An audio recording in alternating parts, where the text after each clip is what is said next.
3 സഹോദരിമാരുടെയും വിവാഹം കഴിഞ്ഞപ്പോഴേക്കും എനിക്ക് പ്രായം 40 കഴിഞ്ഞിരുന്നു. നീ എന്താ ബ്രഹ്മചാരി ആയിട്ടിരിക്കാനാണോ പ്ലാൻ? മൂക്കിൽ പല്ല് മുളച്ചല്ലോ, ഇനിയെങ്കിലും ഒരു കല്യാണം കഴിച്ചൂടെ? ഏറ്റവും ഇളയ സഹോദരി സുമിത്രയുടെ വിവാഹം കഴിയുന്നതുവരെ എന്നെക്കുറിച്ച് ചിന്തയില്ലാതിരുന്ന അമ്മയ്ക്ക് ഞാൻ ഉടനെ വിവാഹം കഴിക്കണമെന്ന തോന്നലുണ്ടായത് എന്തുകൊണ്ടാണെന്ന് എനിക്ക് മനസ്സിലായി. പ്രായം 65 കഴിഞ്ഞിരിക്കുന്നു. പണ്ട് വീട്ടുജോലി ചെയ്യാൻ മടി കാണിച്ചിട്ടുള്ള അമ്മയെ ഒരു മൂലക്കിരുത്തി ജോലികളൊക്കെ നോക്കിയിരുന്നത് വിവാഹം കഴിഞ്ഞുപോയ സഹോദരിമാരായിരുന്നു. എന്നാലിപ്പോൾ അമ്മയെ സഹായിക്കാൻ ആരുമില്ലാതെ ആയിരിക്കുന്നു. എന്തായാലും എനിക്കും ഒരു ഇണയൊക്കെ വേണമെന്ന് തോന്നിയതുകൊണ്ടാണ് പ്രായമേറെ ആയെന്നൊരു അപകർഷതാബോധം ഉണ്ടായിട്ടും ഞാൻ വിവാഹം കഴിക്കാൻ ഒരുങ്ങിയത്. അങ്ങനെ ആദ്യമായി കാണാൻ പോയ പെൺകുട്ടിയെ എനിക്കിഷ്ടമായി. പക്ഷെ പെൺകുട്ടിക്കും എനിക്കുമിടയിൽ 18 വയസ്സിന്റെ നികത്താനാകാത്ത വിടവുണ്ടായിരുന്നതുകൊണ്ട് പെൺവീട്ടുകാർ ആലോചനയിൽ നിന്നും പിന്മാറി. നിരാശനായ ഞാൻ മേലിൽ പെണ്ണ് കാണുന്നില്ലെന്ന് പറഞ്ഞ് പിന്തിരിഞ്ഞെങ്കിലും അമ്മയുടെ സമ്മർദ്ദം കൂടിയപ്പോൾ വീണ്ടും ബ്രോക്കറെ കണ്ട് കാര്യം പറഞ്ഞു. 35 വയസ്സ് പ്രായമുള്ള ഒരു യുവതിയുണ്ടെന്നും ഇത് നടക്കുമെന്നും പറഞ്ഞ് എന്നെ പ്രലോഭിപ്പിച്ച് ബ്രോക്കർ വീണ്ടും പെണ്ണ് കാണാൻ പോയി. കുറച്ച് തടിയുണ്ടെങ്കിലും സുന്ദരിയായ 35-കാരിയെ എനിക്ക് നന്നേ ബോധിച്ചു. പിറ്റേ ആഴ്ച ചെറുക്കൻ്റെ വീടും മറ്റു കാര്യങ്ങളുമൊക്കെ നേരിട്ട് കാണാൻ പെണ്ണിൻ്റെ കാർന്നോമാരും അമ്മായിമാരുമൊക്കെ എൻ്റെ വീട്ടിലെത്തി. മൂക്കുമുട്ടെ തിന്നിട്ട് പോയി. എയ്ഡഡ് സ്കൂളിലെ പ്യൂണായിരുന്ന എനിക്ക് ആ മാസം കിട്ടിയ പാതി ശമ്പളവും ഒറ്റ ദിവസം കൊണ്ട് തീർന്നെങ്കിലും എല്ലാം നല്ലതിനു വേണ്ടിയാണല്ലോ എന്നോർത്ത് ആശ്വസിച്ചു. പക്ഷേ രാത്രിയിൽ പെണ്ണിൻ്റെ ഫോണിൽ നിന്ന് വന്ന ഫോൺ കോൾ എന്നെ തളർത്തിക്കളഞ്ഞു.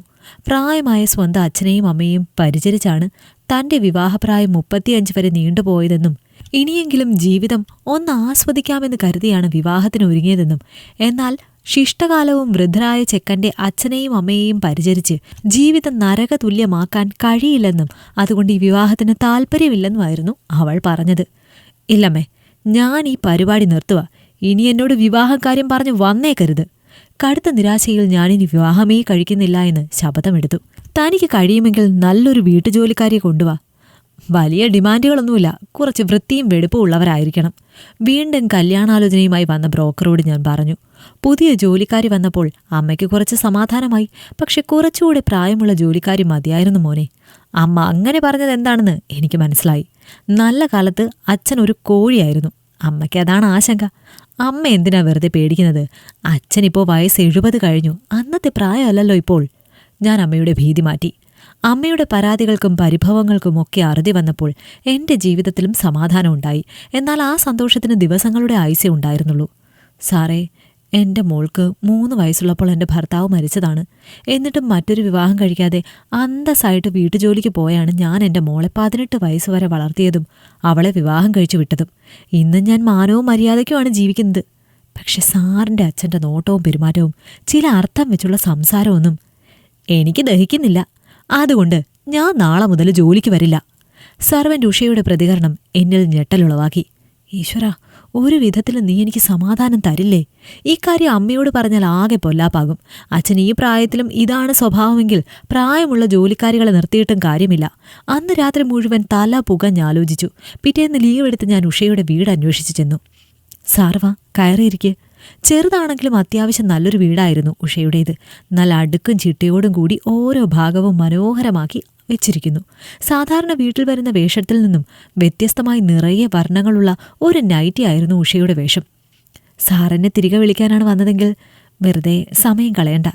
ഞാൻ നാളെ മറ്റൊരു വീട്ടിൽ ജോലിക്ക് ചെല്ലാമെന്ന് വാക്ക് കൊടുത്തിട്ടുണ്ട്.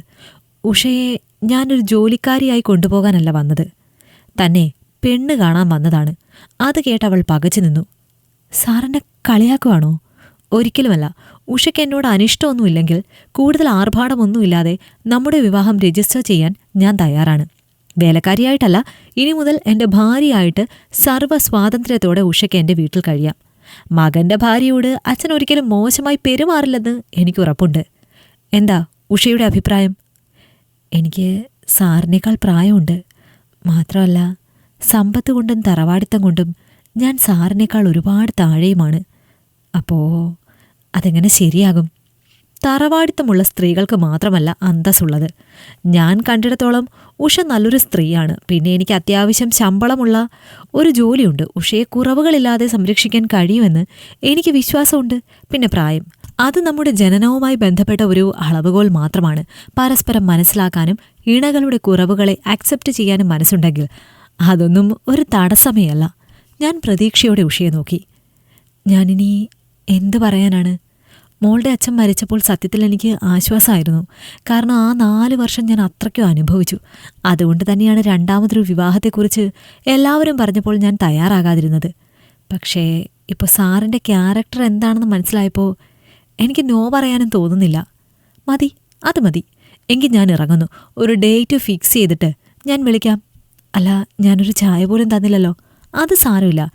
ഇനി മുതൽ അങ്ങോട്ട് തൻ്റെ ചായ തന്നെയല്ലേ ഞാൻ കുടിക്കാൻ പോകുന്നത്. ഒരു ചിരിയോട് ഞാൻ ആ പടി ഇറങ്ങിയിട്ട് ഗേറ്റിൽ ചെന്ന് തിരിഞ്ഞു നോക്കുമ്പോൾ നിറഞ്ഞ ഒരു ചിരി കൂടി അവളെനിക്ക് തന്നു.